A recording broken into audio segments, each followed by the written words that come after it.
You show someone irrefutable evidence, court documents, direct quotes, verified video, and they don't just disagree, they attack you. They insist it's all lies, and here's what breaks your brain: they're not stupid. They're not uneducated. They're often brilliant people. So what's actually happening? Your first instinct is that they're lying, that they know the truth and they're choosing to reject it. But what if I told you they're not? What if their brain is literally processing reality in a fundamentally different way than yours?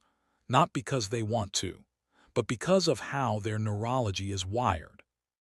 I'm a psychologist, and I've spent the last decade studying this exact phenomenon. And the answer isn't about politics. It's about something far more primal: identity, threat, and how your brain chooses survival over truth. When social psychologists started analyzing intense political loyalty in recent years, they discovered something unexpected. This wasn't random. It wasn't chaos. It followed a predictable pattern, and it correlated with two distinct psychological orientations: authoritarian personality and what we call dominant social orientation. In studies analyzing voting patterns from 2016 through recent national surveys, researchers found that the most fervent supporters, the ones showing the strongest resistance to contradictory information, scored highest on both these measures.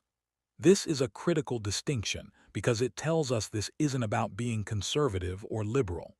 It's about a specific psychological profile. Dominant social orientation describes a belief that society functions best as a hierarchy, that certain groups belong at the top, others at the bottom. When someone with this orientation experiences relative deprivation, the feeling that their demographic group is losing status or their traditional way of life is slipping away, they don't look for policy solutions. They look for a strongman, someone who promises to restore order. The rhetoric that resonates with this group isn't about governance. It's about dominance. It's about the psychological comfort of having a powerful figure who promises to put things back the way they were, the way they believe things should be. But here's where psychology gets fascinating. What happens when that strongman does something objectively terrible, something that directly contradicts what they claim to stand for? Between 2019 and 2022, researchers documented in real time how loyalists responded to conflicting information across actual events, impeachment proceedings, voting records, legal arraignments. And what they found was remarkable. When someone encounters evidence that their leader has done something objectively wrong, it creates cognitive dissonance, psychological pain. Your brain doesn't like that feeling, so it deploys defense mechanisms. The researchers documented three distinct responses. Some used outright denial: the evidence is fabricated, the sources are corrupt. Others deployed what's called whataboutism, deflecting by pointing to their political rivals' alleged crimes, creating moral equivalence. But the third response was the most revealing. Some individuals simply redefined their standards. They had previously held their leader to a moral code. When faced with violations of that code, they didn't abandon the leader. They abandoned the standards. They decided that personal character no longer mattered. Only policy did. They didn't change their mind.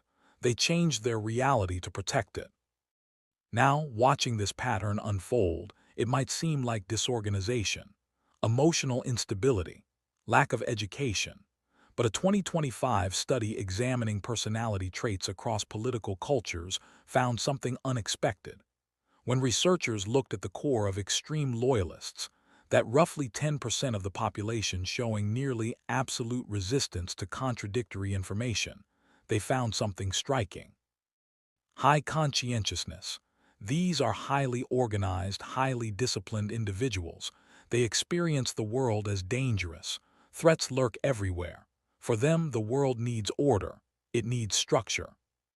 Recent psychological research introduced a concept called the threat to optimal distinctiveness.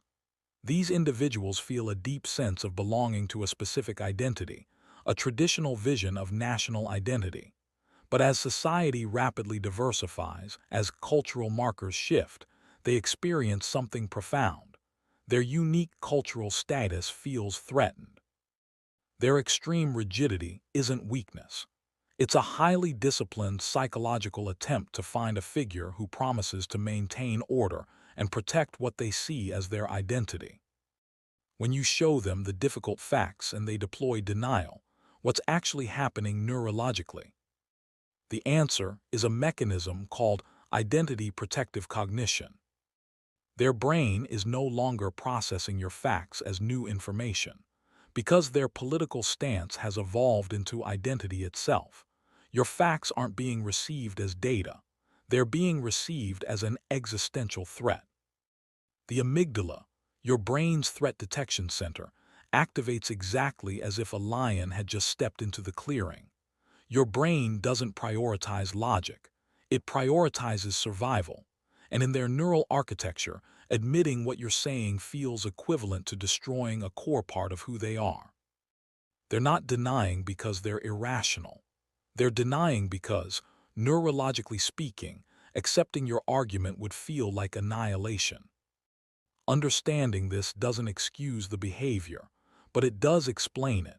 And it might be the first step toward actually having conversations that matter.